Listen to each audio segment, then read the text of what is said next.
ನಿರ್ಮಾಪಕ, ನಿರ್ದೇಶಕ, ಜಾದೂಗಾರ.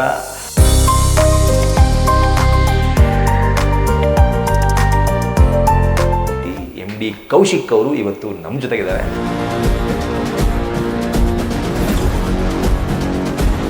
ನಾವುಗಳು ಬಹುಶಃ ಚಿತ್ರರಂಗಕ್ಕೆ ಬರೋದಕ್ಕೆ ಕಾರಣ ಸರ್, ಆಗಿನ ದಿನಗಳಲ್ಲಿ ರಾಜ್ಕುಮಾರ್, ವಿಷ್ಣುವರ್ಧನ್ ಸರ್, ಅವ್ರನ್ನ ತೆರೆ ಮೇಲೆ ನೋಡಿದ್ರೆ ನಮಗೂ ಭ್ರಮೆ, ನಾನು ರಾಜ್ಕುಮಾರ್ ಆಗಬೇಕು, ನಾನು ವಿಷ್ಣುವರ್ಧನ್ ಆಗಬೇಕು. ಆ ರಾಜ್ಕುಮಾರ್ ಚಿತ್ರಗಳು, ಆ ಮಯೂರ ಇರ್ಬೋದು, ಕೃಷ್ಣದೇವರಾಯ ಇರ್ಬೋದು, ಈ ಮಡಿ ಪುಲಕೇಶಿ, ಇವೆಲ್ಲ ನಮ್ಮ ಮನಸ್ಸಲ್ಲಿ ಅವಿರ್ಭವಿಸ್ಬಿಟ್ಟಿತ್ತು ಸರ್. ನನಗನ್ಸುತ್ತೆ ಆ ಜನ್ರೇಷನ್ ಪುಣ್ಯವಂತರು ನಾವೆಲ್ಲ. ಆಗಿನ ಕಾಲದಲ್ಲಿ ಹೇಗಿತ್ತು ಅಂದ್ರೆ ಸರ್, ಚಿತ್ರದ ಹೆಸರು ಹಾಕ್ತಾ ಇದ್ರು ಪರವಾಗಿಲ್ಲ, ನೀವು ಪುಟ್ಟಣ್ಣ ಚಿತ್ರಿಸಿರುವ ಅಂದ್ರೆ ಮುಗೀತು ಸರ್, 100 ದಿವಸ. Okay, that was the capacity of Puttanna Kanagal. Manasa Sarovara. ಅವತ್ತೇ ಗೊತ್ತಾಯ್ತು ಲೈಫಲ್ಲಿ ಮನುಷ್ಯನಿಗೆ 2 ಮುಖ ಇರುತ್ತೆ.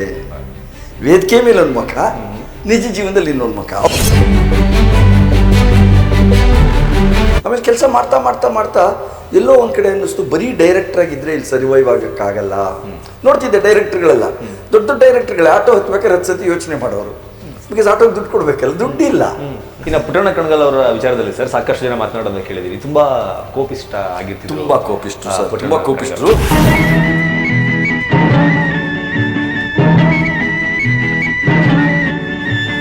ಬಂದು ಅಂದ್ಬಿಟ್ರು ಸರ್ ಕೆನ್ನೆಗೆ. ನಾವೆಲ್ಲ ನಡುಗೋದ್ವಿ. ನನ್ನ ಮಗನೇ ಭಗವಂತ ನಿನ್ಗೆ ಎಷ್ಟು ಒಳ್ಳೆ ರೂಪ ಕೊಟ್ಟಿದ್ದಾನೆ, ಮೆಮರಿ ಪವರ್ ಯಾಕೆ ಸತ್ತೋಗಿದೆ. ಎಲ್ಲರದು ಕವರಲ್ಲಿ ದುಡ್ಡು ಇಟ್ಬಿಟ್ಟು ಹೆಸರು ಬರೆದಿದ್ದಾರೆ. ನನ್ನ ಕ್ಯೂ ಅಂತೂ ಒಳ್ಳೆ ಈ ಫ್ಯಾಕ್ಟ್ರಿಗಳ ಕ್ಯೂ ನಿಂತ ನಾನು ಹೋಗಿ ಕವರ್ ತೊಗೊಂಡು ನೋಡ್ತೀನಿ ಸರ್, ತುಂಬ ಡಿಸಪಾಯಿಂಟ್ ಆಯಿತು. 300 ರೂಪಾಯಿ ಇತ್ತು ಸರ್, 6 months.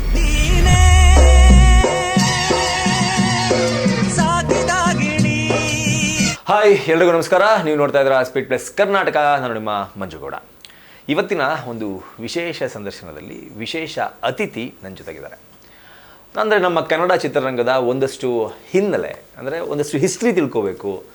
ದೊಡ್ಡ ದೊಡ್ಡ ನಿರ್ದೇಶಕರು, ದೊಡ್ಡ ದೊಡ್ಡ ನಟರು, ಅವ್ರ ಜೊತೆಗೆ ಕೆಲಸ ಮಾಡಿದಂತಹ ಒಂದಷ್ಟು ಅನುಭವ ತಿಳ್ಕೋಬೇಕು. ಅದರ ಜೊತೆಗೆ ಜಾದು, ಸಾಹಿತ್ಯ, ಅಂದರೆ ಸಕಲ ಕಲಾ ವಲ್ಲಭ ಅಂತ ಹೇಳ್ಬೋದು. ಇವರು ನಿರ್ಮಾಪಕ, ನಿರ್ದೇಶಕ, ಜಾದೂಗಾರ,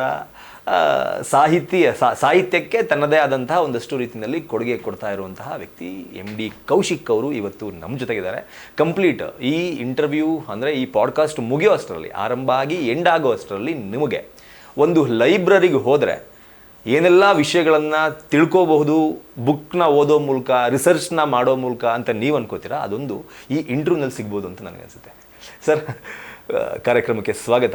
ನಮಸ್ಕಾರ ಮಂಜು ಅವರೇ. ಎಸ್ ಸರ್, ನಿಮ್ಮನ್ನು ನೋಡಿ ತುಂಬ ಖುಷಿ ಆಯಿತು. Same from here. Yes sir, yes sir, yes sir, ಖುಷಿ ಆಯಿತು. ಹೇಗಿದ್ದೀರಿ ಸರ್? ಸರ್ ತುಂಬ ಚೆನ್ನಾಗಿದ್ದೀನಿ, ಬಸ್ ಚೆನ್ನಾಗಿದ್ದೀನಿ. ಎಸ್ ಎಸ್ ಎಸ್ ಸರ್, ನಾನಾಗಲೇ ಇಂಟ್ರೊಡಕ್ಷನಲ್ಲಿ ಹೇಳ್ದಂಗೆ ನೀವು ನಟ, ನಿರ್ಮಾಪಕ, ನಿರ್ದೇಶಕ, ಸಾಹಿತ್ಯ ಕ್ಷೇತ್ರಕ್ಕೂ ತಮ್ಮದೇ ಆದಂತಹ ಒಂದಷ್ಟು ಕೊಡುಗೆಗಳನ್ನು ಕೊಡ್ತಾ ಬಂದಿರೋರು. ಅದರ ಜೊತೆಗೆ ಜಾದೂಗಾರ ಕೂಡ. ಅಂದರೆ ಕನ್ನಡ ನೆಲಕ್ಕೆ ಒಬ್ಬ ಸಕಲ ಕಲಾ ವಲ್ಲಭ ಅಂತ ನನಗನ್ಸುತ್ತೆ. ಫಸ್ಟ್ ನಾನು ಸಿನಿಮಾಯಿಂದ ಬಂದ್ಬಿಡ್ತೀನಿ ಸರ್. ಈ ಸಿನಿಮಾ ರಂಗದ ಒಂದು ಹುಚ್ಚು ಯಾವಾಗಿಂದ ಸ್ಟಾರ್ಟ್ ಆಯಿತು? ಸಿನಿಮಾ ರಂಗಕ್ಕೆ ನೀವು ಹೆಂಗೆ ಎಂಟ್ರಿ ಕೊಟ್ರಿ? ಇದು ಬಹುಶಃ ಎಲ್ಲರೂ ಸಿನಿಮಾ ರಂಗಕ್ಕೆ ಬರೋದಕ್ಕೆ ಚಿಕ್ಕ ವಯಸ್ಸಲ್ಲಿ ಆಗೋ ಒಂದು ಟ್ರಿಗರೇ ಕಾರಣ ಸರ್. Okay okay. ನಾವುಗಳು ಬಹುಶಃ ಚಿತ್ರರಂಗಕ್ಕೆ ಬರೋದಕ್ಕೆ ಕಾರಣ ಸರ್, ಆಗಿನ ದಿನಗಳಲ್ಲಿ ರಾಜ್ಕುಮಾರ್, ವಿಷ್ಣುವರ್ಧನ್ ಸರ್, ಅವ್ರನ್ನ ತೆರೆ ಮೇಲೆ ನೋಡಿದ್ರೆ ನಮಗೂ ಭ್ರಮೆ, ನಾನು ರಾಜ್ಕುಮಾರ್ ಆಗಬೇಕು, ನಾನು ವಿಷ್ಣುವರ್ಧನ್ ಆಗಬೇಕು, ಉದಯ್ ಕುಮಾರ್ ಥರ ವಿಲನ್ ಆಗಬೇಕು, ವಜ್ಜೀವ್ನಿ ಥರ ಆಗಬೇಕು, ಈ ಥರ ಕನಸುಗಳು ಹೊತ್ಕೊಂಡಿದ್ದವನು. ಆಮೇಲೆ ಆ ಸಿನಿಮಾ ಮಾಧ್ಯಮ ಎಷ್ಟು ಎಲ್ಲರನ್ನೂ ಹಿಡಿದಿಟ್ಬಿಡುತ್ತೆ ಅಂದರೆ ಸರ್, ಅದಕ್ಕೆ ಜಾತಿ, ಧರ್ಮ, ಮತ ಯಾವುದೂ ಅಡ್ಡಿ ಬರೋಲ್ಲ ಸರ್. ಫುಲ್ ವಾಕ್ಸ್ ಆಫ್ ಲೈಫಲ್ಲಿರೋ ಜನ ಎಲ್ಲ ಸಿನಿಮಾಗೆ ಅಟ್ರಾಕ್ಟ್ ಆಗ್ತಾರೆ. ಅದರಿಂದ ತುಂಬ ಅನುಕೂಲಗಳು ಇದೆ. ಸಾಹಿತ್ಯದ ಬಗ್ಗೆ ಒಲವು ಬರುತ್ತೆ, ಸಂಸ್ಕೃತಿ ಬಗ್ಗೆ ಒಲವು ಬರುತ್ತೆ ಅಂತ ಸಿನಿಮಾಗಳು ಬರ್ತಿತ್ತು ಆಗ. ಹಾಗೆ ನಾನು ಕೂಡ SSLC PUC ನಲ್ಲಿದ್ದಾಗ ರಾಜ್ಕುಮಾರ್ ಸಿನಿಮಾಗಳು ನೋಡಿ ನಾನು ನಟ ಆಗಬೇಕು, ನಿರ್ದೇಶ, ಏನೇನೋ ಕನಸುಗಳು. ಸೊ ಅದರಿಂದ ಇದ್ದಿದ್ದು ಸೆಳೆತ ಸರ್ ಅದು. ಆ್ಯಕ್ಚುಲಿ ನಮ್ಮ ತಾಯಿ ಸ್ವಲ್ಪ ಹೆದರೋರು, because I am the 8th one in my family. ನಾನು 8ನೇ ಮಗ. ಓಕೆ. ಅವ್ರಿಗೇನು ಭಯ ಅಂದರೆ ಇನ್ನೆಲ್ಲಿ ಸಿನಿಮಾ ಅಂತ ಹೋಗ್ಬಿಟ್ಟು ನಾಳೆ ಮದುವೆಗಿದ್ವಿ ಆಗದೆ ಉಳ್ಕೊಂಡ್ಬಿಡ್ತಾನೋ ಅನ್ನೋದೊಂದು ಭಯ ನಮ್ಮ ಅಮ್ಮಂಗೆ. Okay okay. ನಾ ಹೇಳಿದೆ, ಇಲ್ಲಮ್ಮ ಹೆದರಬೇಡಿ, ನಾನು ಅದ್ರ ವಿಷಯದಲ್ಲಿ ಧೈರ್ಯವಾಗಿರ್ತೀನಿ. ಅದು ನಮ್ಮ ತಂದೆ ತಾಯಿಗೆ ಭಯ ಬರಬಾರ್ದು ಅನ್ನೋ ಕಾರಣಕ್ಕೆ ನಾನು BCom ಮುಗಿಸ್ಕೊಂಡು LLB ಮುಗಿಸ್ಕೊಂಡು ಆಮೇಲೆ ನನ್ನ ಸಿನಿಮಾ ರಂಗಕ್ಕೆ ನನ್ನ ಹಂಟಿಂಗ್ ಶುರು ಮಾಡಿದೆ ಸರ್. ಅವ್ರಿಗೆ ಏನಾಗಬೇಕು ಅಂತ ಆಸಕ್ತಿ ತಂದೆ ತಾಯಿಗೆ? ನಮ್ಮ ತಂದೆ ತಾಯಿ ಒಂದು ಗೌರ್ಮೆಂಟ್ ಕೆಲಸ ಸಿಕ್ಕಿದ್ರೆ ಸಾಕು ಅಷ್ಟೇ. ಒಂದು ಒಳ್ಳೆ ಮನೆ ಹುಡುಗಿ ಸಿಗ್ತಾಳಲ್ಲ ಅಷ್ಟೇ. ಅವ್ರಿಗೆ ನಮ್ಮ ತಂದೆ ಕಾಲದವರೆಲ್ಲ ಅಲ್ಪತೃಪ್ತರು ಸರ್, ತುಂಬ ನೆಮ್ಮದಿಯಾಗಿದ್ರು. ನಮ್ಮ ಥರ ಸಿಕ್ಕಾಪಟ್ಟೆ ಆಶಾವಾದಿಗಳಲ್ಲ, ಇದ್ದಿದ್ರಲ್ಲೇ ಖುಷಿ ಪಟ್ಕೊಂಡಿರೋರು, ಇದ್ರಲ್ಲಿ ಸಂತೋಷ ಪಡೋರು. ಬಟ್ ಅದು ಆಗಿನ ಕಾಲಕ್ಕೆ ಓಕೆ. ಬಟ್ ಇವತ್ತಿನ ಜನ್ರೇಷನ್ಗೆ ಹಂಗಿರೋಕ್ಕಾಗಲ್ಲ. ಮನುಷ್ಯ ರೆಕ್ಕೆಗಳನ್ನು ಕಟ್ಕೊಂಡಿದ್ದಾನೆ, ಎತ್ತರಕ್ಕೆ ಹಾರಬೇಕು ಅಂತಾನೆ, ಹಾರುವ ಕೆಲವು ಸತಿ ರೆಕ್ಕೆ ಕಟ್ಟಾಗಿ ಹೋಗುತ್ತೆ, ಆದ್ರೆ ಮತ್ತೆ ಇನ್ನೊಂದು ರೆಕ್ಕೆ ಕಟ್ಕೊಂಡು ಹಾರೋ ಪ್ರಯತ್ನ. ಒಟ್ಟಾರೆ ಜೀವನನೇ ಒಂದು ದೊಡ್ಡ ಹೋರಾಟ ಆಗಿಬಿಟ್ಟಿದೆ ಸರ್. ನಿಮ್ಮ ಸಂಸ್ಥೆಯ ಹೆಸರೇನಿದೆ ಸ್ಪೀಡ್ ನ್ಯೂಸ್ ಅಂತ, ಹಾಗೆ ಜೀವನ ಕೂಡ ಸ್ಪೀಡ್ ಲೈಫ್ ಆಗಿಬಿಟ್ಟಿದೆ. ಎಲ್ಲರಿಗೂ ಗುರಿ ತಲುಪಬೇಕು, ಗುರಿ ತಲುಪಬೇಕು, ಗುರಿ ತಲುಪಬೇಕು ಆ ಥರ ಬಂದು ನಾನು ಚಿತ್ರರಂಗಕ್ಕೆ ಆಸಕ್ತಿ ಇಟ್ಟು ಬಂದವನು. ಹುಟ್ಟಿದ ಮೈಸೂರಲ್ಲಿ, ನಮ್ಮ ತಂದೆ ಮೈಸೂರು ಅರಮನೆಯಲ್ಲಿ ವಿದ್ವಾಂಸರಾಗಿದ್ದರು. ಆಮೇಲೆ ನಂದು SSLC ಮುಗಿದ ತಕ್ಷಣ ಅವ್ರಿಗೂ ಅಷ್ಟೊತ್ತಿಗೆ ರಿಟೈರ್ ಆಗಿತ್ತು. So we shifted to Bangalore. ಇಲ್ಲಿ ಬಂದು ನಾನು ವಿಶ್ವೇಶ್ವರಂ ಕಾಲೇಜಲ್ಲಿ BCom ಮುಗಿಸಿ, ಆಮೇಲೆ ನಮ್ಮ ತಂದೆ ತಾಯಿ ಬಲವಂತಕ್ಕೆ ಡಬಲ್ ಡಿಗ್ರಿ ಬೇಕು, ನಾಳೆ ಇಲ್ಲಿ ಹೆಣ್ಣು ಸಿಗಲ್ಲ ಅಂತ ಎದುರಿಸ್ಬಿಟ್ರು. ಹಾಗಾಗಿ LLBಗೆ ಸೇರಿಕೊಂಡೆ ಲಾ ಕಾಲೇಜಲ್ಲೇ. LLB ಮಾಡ್ತಾ ಮಾಡ್ತಾ ಮಾಡ್ತಾ ಒಂದು ಸತಿ ಕಲಾಕ್ಷೇತ್ರದಲ್ಲಿ ಒಂದು ಡ್ರಾಮಾ ಕಾಂಪಿಟೇಷನ್ ಇತ್ತು. ನಾನು ಒನ್ ಆಫ್ ದಿ ಪಾರ್ಟಿಸಿಪೆಂಟ್. ಅದರಷ್ಟಕ್ಕೆ Puttanna Kanagal was the chief guest. ನಾನು ನಂದು ಡ್ರಾಮಾ HM ನಾಯಕ ಮಾಡಿದೆ. ಅವಾಗ HM ನಾಯಕ ಬಲೆ ಜೋಡಿ ನೋಡಿದ ಹೊಸದು ಹುರುಪು. HM ನಾಯಕ ತುಂಬ ಚೆನ್ನಾಗಿ ಬಂತು, ನನಗೆ ಫಸ್ಟ್ ಪ್ರೈಸು ಬಂತು. ಸೊ ಪುಟ್ಟಣ್ಣ ಅವರು ಒಂದು ಪ್ರಶಸ್ತಿ ಕೊಟ್ಟರು. ಕೋಇನ್ಸಿಡೆನ್ಸ್ ಅಂದ್ರೆ ಕೊಡುವಾಗ ನಾನು ಕೂಡ ಸ್ಕೂಲ್ ಟೈಮಲ್ಲಿ HM ನಾಯಕ ಪಠ್ಯಪುಸ್ತಕದಲ್ಲಿ ನೋಡಿ ಸರ್, ರಾಜ್ಕುಮಾರ್ ಚಿತ್ರಗಳು, ಮಯೂರ ಇರ್ಬೋದು, ಕೃಷ್ಣದೇವರಾಯ ಇರ್ಬೋದು, ಇಮಡಿ ಪುಲಕೇಶಿ, ಇವೆಲ್ಲ ನಮ್ಮ ಮನಸ್ಸಲ್ಲಿ ಅವಿರ್ಭವಿಸ್ಬಿಟ್ಟಿತ್ತು ಸರ್. ನನಗನ್ಸುತ್ತೆ ಆ ಜನ್ರೇಷನ್ ಪುಣ್ಯವಂತರು ನಾವೆಲ್ಲ. ಈಗಿನ ಹುಡುಗರಿಗೆ ಆ ಥರದ್ದು ಯಾವುದೇ ಸ್ಯಾಂಪಲ್ ಸಿಗಲ್ಲ ಸರ್, ಖಂಡಿತ. ಸೊ ಆಮೇಲೆ ಶೋ ಎಲ್ಲ ಮುಗಿದ್ಮೇಲೆ ಪುಟ್ಟಣ್ಣ ಅವರು ಬಾಯಿ ತಪ್ಪಂದ್ರು, ಸುಮ್ಮನೆ ಸಮಾಜನ ಖುಷಿ ಪಡ್ಸಕ್ಕಂದ್ರು. ಏನಪ್ಪ ಏನು ಮಾಡ್ತಾ ಇದೆಯಾ ಸರ್? ಈ ಥರ LLB ಮುಗಿಸಿದ್ದೀನಿ ಸರ್, ನಾನು ಲಾಯರ್ ಆಗಬೇಕು. ಏನೇ ನಿಮ್ಮಂಥ ಹುಡುಗರೆಲ್ಲ ಬಂದು ಚಿತ್ರರಂಗದಲ್ಲಿ ಸೇರ್ಕೋಬೇಕು, ಇಲ್ಲಿ ಚಿತ್ರರಂಗ ಅಂದರೆ ಬರೀ ಅವಿದ್ಯಾವಂತರದ್ದು ಅನ್ನೋ ಥರ ಆಗ್ಬಿಟ್ಟಿದೆ. ಎಜುಕೇಟೆಡ್ ಬಾಯ್ಸ್ ಲೈಕ್ ಶುಟ್ಕೊಂಡ್ ಬಂದ್ಬಿಟ್ರು. ನನಗೆ ತಲೆಯಲ್ಲಿ ಹುಳ ಬಿದ್ದುಬಿಡ್ತು. ನೆಕ್ಸ್ಟ್ ಡೇನೇ ಅವ್ರ ಮನೆಗೆ ಹೋದೆ. That is the trigger point. Puttanna ಹೇಳ್ಬಿಟ್ಟಿದ್ದಾರೆ. ಪುಟ್ಟಣ್ಣ ನಮಗೆಲ್ಲ ಇವಸೇ ಒಂಥರ ಹೀ ಮ್ಯಾನ್ ಚಿತ್ರರಂಗದಲ್ಲಿ. ಆಗಿನ ಕಾಲದಲ್ಲಿ ಹೇಗಿತ್ತು ಅಂದ್ರೆ ಸರ್, ಚಿತ್ರದ ಹೆಸರು ಹಾಕ್ತಾ ಇದ್ರು ಪರವಾಗಿಲ್ಲ, ನೀವು ಪುಟ್ಟಣ್ಣ ಚಿತ್ರಿಸಿರುವ ಅಂದ್ರೆ ಮುಗೀತು ಸರ್, 100 ದಿವಸ. That was the capacity of Puttanna Kanagal. ರೋಮಾಂಚನ ಆಗೋದು. ಅವ್ರ ಸಬ್ಜೆಕ್ಟ್ ಹಂಗೆ ಇರ್ತಿತ್ತು. ಸೋಷಿಯಲ್ ರಿಲೆವೆನ್ಸ್ ಇರ್ತಿತ್ತು, ವಿಮೆನ್ ಡಾಮಿನೇಟೆಡ್ ಇರ್ತಿತ್ತು, ಕಲ್ಚರಲ್ ಬೇಸ್ಡ್ ಇರ್ತಿತ್ತು. ಒಂಥರ ನೀವು ಹೇಳ್ದಂಗೆ ಇಡೀ ಜಗತ್ತಿನ ಎಲ್ಲ ವಿಷಯಗಳನ್ನ ಹೇಳೋ ಪ್ರಯತ್ನ ಮಾಡೋರು ಅವರು. ಸೊ ನನಗೆ ಅವ್ರ ಮನೆಗೆ ಹೋಗ್ತೀನಿ, ಅಲ್ಲಿ ಬೇರೆ ಅನುಭವ ಸರ್. ನಂತರ 100 ಜನ ಇದ್ದಾರೆ ಅಲ್ಲಿ, ಪಾರ್ಟ್ ಕೊಡಿ, ಅಸಿಸ್ಟೆಂಟ್ ಆಗಿ ಸೇರ್ಕೋತೀನಿ. ನಾನು ಅವ್ರ ಮಧ್ಯೆ ಒಬ್ಬ, ರೆಕಗ್ನೈಸೇ ಮಾಡಲಿಲ್ಲ ಅವರು. ಕಡೆ ನಾನು ಜ್ಞಾಪಿಸ್ಕೊಂಡು ಸಾರ್ ನೀವು ನಿನ್ನೆ ಕಲಾಕ್ಷೇತ್ರದಲ್ಲಿ ಹೇಳಿದ್ರಿ ಸರ್, ನಿಮ್ಮಂಥ ವಿದ್ಯಾವಂತರು ಬರಬೇಕು. ಅಪ್ಪ, ವೇದಿಕೆ ಮೇಲೆ ಕೆಲವು ಸತಿ ಉತ್ಸಾಹಕ್ಕೆ ನಿಮ್ಮ ಉತ್ತೇಜನಕ್ಕೆ ನಾವು ಕೊಡ್ತೀವಿ, ಹೇಳ್ತೀವಿ, ನೀವು ಅದನ್ನು ನಂಬ್ಕೊಂಡು ಬಂದ್ಬಿಟ್ರೆ ಹೆಂಗೆ, ಇಲ್ಲಿ ಹಾಳಾಗೋಗುತ್ತೆ ನಿನ್ನ ಲೈಫು, ಬೇಡ, ದಯವಿಟ್ಟು ವಾಪಸ್ ನೀನೇನು LLB ಓದ್ಕೊಂಡಿದ್ದೆ ಅಲ್ಲಿ ಜೀವನ ನೋಡ್ಕೋ, ಇಲ್ಲಿ ಜೀವನ ಸೆಟ್ಲ್ ಆಗಲ್ಲ ಅಂದ್ಬಿಟ್ರು. ಶಾಕ್ ಆದ್ರಿ? ನಂಗೆ ರಿವರ್ಸು. ಅವತ್ತೇ ಗೊತ್ತಾಯ್ತು ಲೈಫಲ್ಲಿ ಮನುಷ್ಯನಿಗೆ 2 ಮುಖ ಇರುತ್ತೆ. ವೇದಿಕೆ ಮೇಲೆ ಒಂದು ಮುಖ, ನಿಜ ಜೀವನದಲ್ಲಿ ಇನ್ನೊಂದು ಮುಖ. ಅವ್ರ ಉದ್ದೇಶ ಕೆಟ್ಟದಲ್ಲ, ಜಸ್ಟ್ ಟು ಪ್ರಮೋಟ್ ಅಂಡ್ ನಿಮ್ಗೊಂಥರ ಸ್ಫೂರ್ತಿ ಕೊಡೋಕ್ಕೆ ವೇದಿಕೆ ಮೇಲೆ ಒಂದು ಮಾತಾಡಬೇಕು. ಬಟ್ ಹೋದಾಗ ಅವ್ರು ಇನ್ನೊಂದು ಮುಖನೂ ಹೇಳ್ತಾರೆ, ನಾನು ಅಲ್ಲಿ ಹೇಳಿದೆ ಅಂತ ಇದನ್ನ ಹೆಚ್ಕೋಬೇಡ, ತುಂಬ ಕಷ್ಟ ಇದೆ, ನೆಮ್ಮದಿಯಾಗಿ ಓದ್ಕೊಂಡಿದೆ, ಎಲ್ಲ ಕೆಲಸಕ್ಕೆ ಸೇರ್ಕೊಂಡು ಸೆಟ್ಲ್ ಆಗು ಅಂತ. ಈ 2 ನನಗೆ ಅಲ್ಲೇ ಚಿಕ್ಕ ವಯಸ್ಸಲ್ಲಿ ಅನುಭವ ಆಗ್ಬಿಡ್ತು. ಕಡೆ ಗೊತ್ತಾಯ್ತು ಅವ್ರು ಕೊಡಲ್ಲ ಅಂತ. ಆಮೇಲೆ ಆ ಟೈಮ್ಗೆ ಅವ್ರ ಮನೆಯಲ್ಲಿ ಒಂದು ಶಂಕರಾಚಾರ್ಯರ ಚಿತ್ರ ನೋಡಿದ್ದೆ. He was A fond of ಸನಾತನ ಧರ್ಮದ ಅಂಶಗಳು, ವಿಶೇಷಗಳು, ಇದ್ರ ಬಗ್ಗೆ ಎಲ್ಲ ಯಾವಾಗಲೂ ಬೆಳಗ್ಗೆ ಹೊತ್ತು ಇದು ಹಾಕ್ಕೊಳ್ಳೋರು, ಮಂತ್ರ ಪುಷ್ಪ ಈ ಥರದ್ದೆಲ್ಲ ಹಾಕೋರು. ನಂಗೆ ಆತಂದೊಂದು ಸಣ್ಣ ವೀಕ್ ಪಾಯಿಂಟ್ ಗೊತ್ತಾಯಿತು. ಅಂದರೆ he is more fond of ಈ ಧರ್ಮ, ಸಂಸ್ಕೃತಿ, ಭಗವದ್ಗೀತೆ. ನಾನೇನು ಮಾಡಿದೆ, ನನಗಾಗ ಚಿಕ್ಕ ವಯಸ್ಸಲ್ಲಿ ಕೊಬ್ಬರಿ ಕೆತ್ತೋ ಕಲೆ. ನನ್ನ ಪಾಕೆಟ್ ಮನಿಗೆ ದುಡ್ಡಿಲ್ಲ ಅಂತ, ಶ್ರೀಮಂತ ಕುಟುಂಬ ಅಲ್ವಲ್ಲ. ಸೊ ಕೊಬ್ಬರಿ ಕೆತ್ತೋದು 30 ರೂಪಾಯಿಗೋ 40 ರೂಪಾಯಿಗೋ ಕೊಬ್ಬರಿ ಮಾರ್ಬಿಟ್ಟು ಆ ದುಡ್ಡೇ ನನಗೆ ಖರ್ಚುಗಳಿಗೆ ದಾರಿ. ಹಾಗೆಲ್ಲ 8 ರೂಪಾಯಿ ಕೊಬ್ಬರಿ ಸಿಗೋದು. ನಂಗೆ 40 ರೂಪಾಯಿ ಮಾರಿದ್ರೆ 30 ರೂಪಾಯಿ profit. It was a big money. So ನಾನು ಒಂದು ಕೊಬ್ಬರಿ ತೊಗೊಂಡು ಅದ್ರ ಶಂಕರಾಚಾರ್ಯರ ಚಿತ್ರ ಕೆತ್ತಿ, ಹಿಂದ್ಗಡೆ ಪುಟ್ಟಣ್ಣ ಕಣಗಾಲ್ ಚಿತ್ರನೂ ಕೆತ್ಬಿಟ್ಟು, ಒಂದೇ ಕೊಬ್ಬರಿನಲ್ಲಿ ಒಂದು ಕಡೆ ಪುಟ್ಟಣ್ಣ ಕಣಗಾಲ್, ಇನ್ನೊಂದು ಕಡೆ ಶಂಕರಾಚಾರ್ಯರು. ಅದನ್ನ ತೊಗೊಂಡು ಅವ್ರ ಮನೆಗೆ ಹೋದೆ, ಕೊಬ್ಬರಿ ಹಿಡ್ಕೊಂಡೇ ಹೋದೆ. ತುಂಬ ಜನ ಇದ್ದಾರೆ. ಸಾರ್ ಅಂದಿಗೆ ಎತ್ತಿ ತೋರಿಸ್ದೆ. ಶಂಕರಾಚಾರ್ಯ ಬಿಡೋವನ್ನ ಅಂದರು. ತುಂಬ ಗ್ಯಾಂಗು, 9 ಜನ ಅಸೋಸಿಯೇಟ್ಸ್ ಅವ್ರಿಗೆ. ವಿಶ್ವನಾಥ್, ರಮಣಾ ಕಣಗಾಲು, ನಾಗರಾಜ, ಅದ್ವಾನಿ, ಹೀಗೆ ತುಂಬಾ ಜನ ಅಸೋಸಿಯೇಟ್ಸ್. ಅಂದ್ರೆ ನಿಮಗೆ ಮತ್ತೆ ಹೋಗ್ಬಾರ್ದು ಅವ್ರ ಹತ್ರ ಅಂತ ಅನ್ಸ್ಲಿಲ್ಲ, ಹಿಂಗ ಅನ್ಬಿಟ್ರಲ್ಲ ಅಂತ? ಇಲ್ಲ, ನಂಗೆ ಬೇರೆ ಅವ್ರನ್ನ ಬಿಟ್ಟು ಇಂಥ ಅವಕಾಶ ಸಿಗಲ್ಲ. ಇನ್ಯಾರು ಹೇಳ್ತಾರೆ ನಮ್ಗೆ ಆ ಮಾತು? ಅವ್ರು ಹೇಳಿದಾರೆ ಅಂತ ನಾನು ಹೆದರಬಾರ್ದು ಅಂತ ಸೈಕಾಲಜಿ ಬಂದ್ಬಿಡ್ತು. ಸೊ ಹೋಗ ಕೊಬ್ಬರಿ ನೋಡಿದ್ರು, ಏನು ಇದೆಲ್ಲ ಕೆತ್ತಕ್ಕೆ ಬರುತ್ತೇನೋ ನಿಂಗೆ ಅಂದರು. ಸರ್ ಹೌದು ಸರ್, ನಿಮ್ಮ ಮನೆಯಲ್ಲಿ ನೋಡಿದೆ, ಶಂಕರಾಚಾರ್ಯರ ಫೋಟೋ ಇತ್ತು, ಹಾಗಾಗಿ ದಯವಿಟ್ಟು ನನ್ನ ಬೇಡ ಅನ್ಬೇಡಿ ಸರ್, ನಾನು ಓದಿದ್ದು ನಿಮ್ಮ ಹತ್ರ ಹೇಳದೇ ಇದ್ದಿದ್ದು ಚೆನ್ನಾಗಿರ್ತಿತ್ತು ಸರ್, ನನಗೆ ಚಿತ್ರರಂಗದ ಬಗ್ಗೆ ಆಸಕ್ತಿ ಇದೆ ಅನ್ನಿಸ್ತು. ಆಮೇಲೆ ಏನಾದ್ರು ಬರೋದು ತೋರಿಸು ಅಂದರು. ಬರದೆ ಬರವಣಿಗೆ ನೋಡಿದ್ರು. He was very happy. ಆಗಿನ ಕಾಲದಲ್ಲೆಲ್ಲ ಟೈಪಿಂಗ್ ಮಿಷಿನ್ಗಳು ಇಷ್ಟೊಂದಿಲ್ಲ. Yes, yes. ನೀವು ಟೈಪ್ ಮಾಡಿಸ್ಬೇಕು ಯಾವುದೋ ಟೈಪಿಂಗ್ ಇನ್ಸ್ಟಿಟ್ಯೂಟ್ಗೆ ಹೋಗಬೇಕು. ಈಗಲಂಗೆ ಅಲ್ಲೆಲ್ಲೋ ಜಾಬ್ ಟೈಪಿಂಗ್ ಅಂತ ಇಟ್ಕೊಂಡು ಟೈಪ್ ಮಾಡೋರು ಎಲ್ಲ ಇಲ್ಲ. ಟೈಪಿಂಗ್ ಇನ್ಸ್ಟಿಟ್ಯೂಟ್ಗಳಿರೋದು, ಅಲ್ಲಿ ಹೋಗಿ ಟೈಪ್ ಮಾಡಿಸ್ಕೊಂಡ್ಬರ್ಬೇಕು ಆ ದಿನಗಳಲ್ಲಿ. ನಂದು ಬರವಣಿಗೆನೂ ನೋಡಿದ್ರು, ಟೈಪಿಂಗು ನೋಡಿದ್ರು. ನಂದು ಅಷ್ಟೊತ್ತು ಕನ್ನಡ ಸ್ಪೀಡ್ ಆಗಿತ್ತು. ಸೀನಿಯರ್ ಮಾಡಿದ್ದೆ. ಈ ವಾಸ್ ವೆರಿ ಹ್ಯಾಪಿ. ಇವನಿಗೆ ವಿಷಯ ಇದೆ ಕಣ್ರೋ, ನಂಜುಂಡ ಕರ್ಕೊಂಬಾರೋ ಇವನು ಶೂಟಿಂಗ್ಗೆ ಏನ್ಬಿಟ್ರು. ಇನ್ನೊಬ್ಬ ಸೊಸೈಟಿಗೆ ದೊಡ್ಡ ಸೊಸೆ. Okay. ಅವ್ರಿಗೆಲ್ಲ ಶಾಕು. ತುಂಬಾ ವರ್ಷಗಳಿಂದ ಓದಾಡ್ತಿರೋರ್ಗೆ ಯಾರಿಗೂ ಅಲ್ಲಿ ಕೆಲಸ ಇಲ್ಲ. ಇದೊಂದು ಶಂಕರಾಚಾರ್ಯರ ಕೊಬ್ಬರಿ ನನ್ನ ಜೀವನದಲ್ಲಿ ಒಂದು ಪವಾಡ ಮಾಡ್ಬಿಡ್ತು. ಓಕೆ ಓಕೆ ಸರ್ ನೆಕ್ಸ್ಟ್ ವೀಕೆ ಅವ್ರ ಜೊತೆ ಫಸ್ಟ್ ಸಿನಿಮಾ ಮಾನಸ ಸರೋವರ. Super sir. ಅದು ಶೂಟಿಂಗ್ ಆಗಿದ್ದು ಇದರಲ್ಲಿ ಸರ್. ಎಲ್ಲಿ ಅಂತಂದರೆ ನಿಮ್ಗೆ ಗೊತ್ತಿರಬೇಕು, ಬಳ್ಳಾರಿನಲ್ಲಿ ತುಂಬ ಒಳ್ಳೊಳ್ಳೆ ಜಾಗ. ಸೊಂಡೂರು, ಆಮೇಲೆ ತೋರಣಗಲ್ಲು, ಹೊಸಕೋಟೆ ಅಂತಾನೆ ಏನೋ ಇದೆ ಅಲ್ಲಿ, ಹೊಸಪೇಟೆ ಇರಬೇಕು, ಹೊಸಪೇಟೆ ಇಲ್ಲೆಲ್ಲ ತೆಗೆದ ಚಿತ್ರ ಅದು. ಹಾಗಾಗಿ ನನ್ನ first film as A assistant director clap ಹೊಡೆದು ಪುಟ್ಟಣ್ಣ ಅವರ ಜೊತೆ ನನ್ನ ಜೀವನ ಶುರುವಾಯಿತು ಸರ್. ಚಿತ್ರರಂಗಕ್ಕೆ ಹೋದ ಮಾನಸ ಸರೋವರ ಅಂದ್ರೆ ಇವತ್ತಿನ ಜನರೇಷನ್ ಕೂಡ ನೆನ್ಪಿಟ್ಕೊಳ್ಳುವಂಥ ಸಿನಿಮಾ. ಅದರಲ್ಲಿ ಅದೊಂದು ಸಾಂಗ್ ಮಾನಸ ಸರೋವರ ಇವತ್ತು ನಂಗೆ ಪ್ರತಿಯೊಂದು ಸರ್. ಅದಾದ್ಮೇಲೆ ನಾನು ಒಂದು 50 ಚಿತ್ರಗಳಲ್ಲಿ ಇನ್ವಾಲ್ವ್ ಆಗಿದ್ದೀನಿ, 60 ಚಿತ್ರ. ಆ ಚಿತ್ರದ ಯಾವುದೋ ಒಂದು ಶಾಟ್ ಮರೆಯೋಕ್ಕಾಗಲ್ಲ, ಸಂಭಾಷಣೆ ಮರೆಯೋಕ್ಕಾಗಲ್ಲ. ಸೂಪರ್ ಅನುಭವ ಸರ್ ಅದು. ಅಂದ್ರೆ ನಿಮಗೆ ಚಿತ್ರರಂಗದ ಗುರುಗಳು ಅಂದ್ರೆ ಪುಟ್ಟಣ್ಣ ಕಣಗಾಲ್. ಹೌದು ಸರ್. ಅವ್ರ ಹತ್ರ ನನಗೆ ಎಲ್ಲವನ್ನೂ ಕಲಿತೆ ಸರ್ ಅವ್ರ ಹತ್ರ. ಈ ವಾಸ್ ಎ ಗ್ರೇಟ್ ಲೆಜೆಂಡ್. ಆಮೇಲೆ ಜೋಸೈಮನ್ ಅವರು, ಆಮೇಲೆ ನಾಗಾಭರಣ, ಆಮೇಲೆ ವಿಜಯಾರೆಡ್ಡಿ, ವೇಣುಗೋಪಾಲ್, ಹೀಗೆ ಬೇರೆ ಬೇರೆ ಡೈರೆಕ್ಟರ್ಗಳ ಜೊತೆ ಕೆಲಸ ಮಾಡೋ ಅವಕಾಶ ಸಿಕ್ತು. ಆಮೇಲೆ ಕೆಲಸ ಮಾಡ್ತಾ ಮಾಡ್ತಾ ಮಾಡ್ತಾ ಎಲ್ಲೋ ಒಂದು ಕಡೆ ಅನ್ನಿಸ್ತು, ಬರೀ ಡೈರೆಕ್ಟರ್ ಆಗಿದ್ರೆ ಇಲ್ಲಿ ಸರ್ವೈವ್ ಆಗೋಕ್ಕಾಗಲ್ಲ. ನೋಡ್ತಿದ್ದೆ ಡೈರೆಕ್ಟರ್ಗಳೆಲ್ಲ ದೊಡ್ಡ ದೊಡ್ಡ ಡೈರೆಕ್ಟರ್ಗಳೇ ಆಟೋ ಹತ್ಬೇಕಾದ್ರೆ 10 ಸತಿ ಯೋಚನೆ ಮಾಡೋರು. ಬಿಕಾಸ್ ಆಟೋಗೆ ದುಡ್ಡು ಕೊಡ್ಬೇಕಲ್ಲ, ದುಡ್ಡಿಲ್ಲ. ಹೆಸರು ದೊಡ್ಡದು ಡೈರೆಕ್ಟರ್, ಬಟ್ ದುಡ್ಡಿರಲ್ಲ ಡೈರೆಕ್ಟರ್ಗಳ ಹತ್ರ.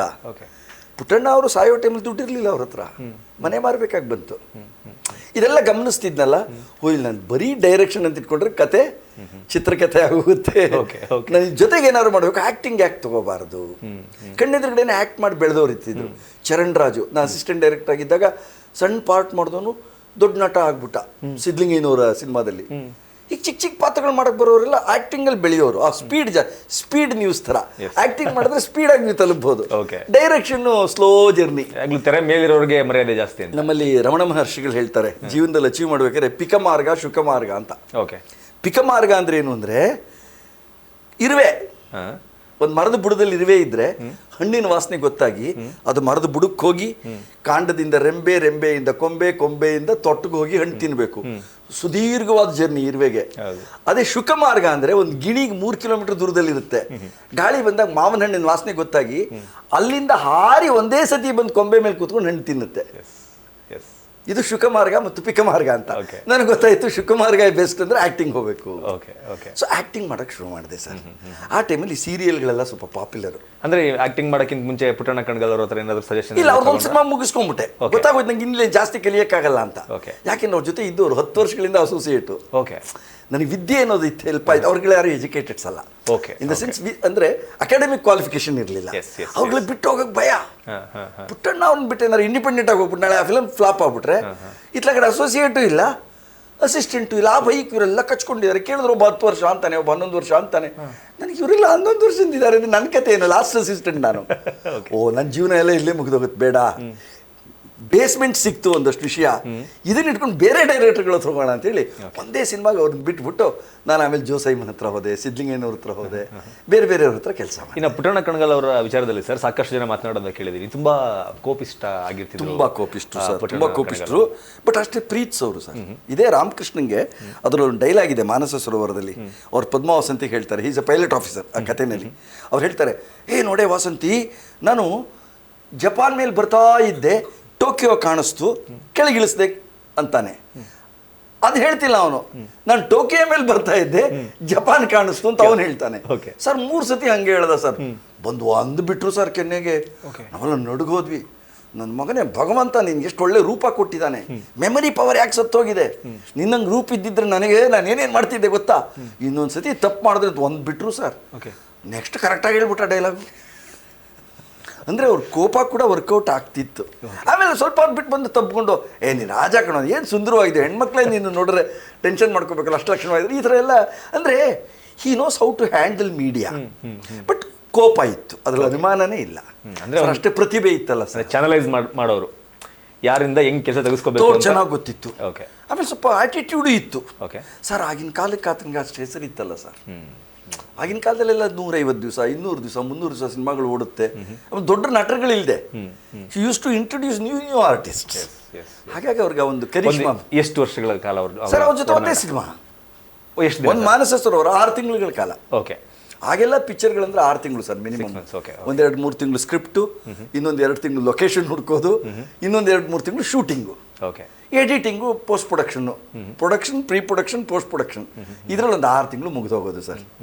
ಹಾಗೆ ಪಾಪ ಡೈರೆಕ್ಟರ್ಗಳಿಗೆಲ್ಲ ಸಂಪಾದನೆಗೆ ದಾರಿನೇ ಇಲ್ಲ. ನಿಮ್ಗೆ ಎಷ್ಟು ಕೊಡೋರು ಸರ್? ಸರ್ ನನಗೆ ಹೇಳಿದ್ರೆ ಹೆದರಿ ಬಿಡ್ತೀರಾ, 6 ತಿಂಗಳ ನಂತರ ಕ್ಯೂನಲ್ಲಿ ನಿಂತಿದ್ರು ಸರ್ ಎಲ್ಲರದು ಫೀಸ್ಗೆ ಅಂತ. ಸೊಂಡೂರಲ್ಲೇ ಕೊಟ್ಟಿದ್ದವರು. ಅಂದ್ರೆ ಸಿನಿಮಾ ಮುಗಿದ್ಮೇಲೆ ಒಟ್ಟಿಗೆ ಪೇಮೆಂಟ್ ಕೊಡೋದು? ಹೌದು, ಶೂಟಿಂಗ್ ಎಲ್ಲ ಮುಗಿದ್ಮೇಲೆ ಕೊಡೋರು. ಓಕೆ. ಅಂದರೆ 3 ತಿಂಗಳು 2 ತಿಂಗಳು ಶೂಟಿಂಗ್ ಇದ್ರೆ ಕಡೇ ದಿವಸ ಎಲ್ಲ ಟೆಕ್ನಿಷಿಯನ್ಸ್ ಕ್ಯೂ ನಿಂತ್ಕೋಬೇಕು. ಓಕೆ. ಅದ್ರಲ್ಲಿ ಅಸಿಸ್ಟೆಂಟ್ ಡೈರೆಕ್ಟರ್ ಇರ್ತಾನೆ, ಪ್ರೊಡಕ್ಷನ್ ಬಾಯ್ ಇರ್ತಾನೆ, ಲಾರಿ ಡ್ರೈವರ್ ಇರ್ತಾನೆ, ಎಲ್ಲರಿಗೂ ಕವರಲ್ಲಿ ದುಡ್ಡು ಹಾಕಿ ಇಟ್ಟಿರೋರು.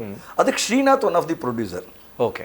ಅದಕ್ಕೆ ಮನಸ್ಸರವರೆಗೆ ಓಕೆ. ಎಲ್ಲರದು ಕವರಲ್ಲಿ ದುಡ್ಡು ಇಟ್ಬಿಟ್ಟು ಹೆಸರು ಬರೆದಿದ್ದಾರೆ. ನನ್ನ ಕ್ಯೂ ಅಂತೂ ಒಳ್ಳೆ ಈ ಫ್ಯಾಕ್ಟ್ರಿಗಳ ಕ್ಯೂ ನಿಂತಾಗ ನಾನು ಹೋಗಿ ಕವರ್ ತೊಗೊಂಡು ನೋಡ್ತೀನಿ ಸರ್. ತುಂಬ ಡಿಸಪಾಯಿಂಟ್ ಆಯಿತು. 300 ರೂಪಾಯಿ ಇತ್ತು ಸರ್ 6 ಮಂತ್ಸ್ಗೆ. 6 ಮಂತ್ಸಿಗೆ 300 ರೂಪೀಸ್.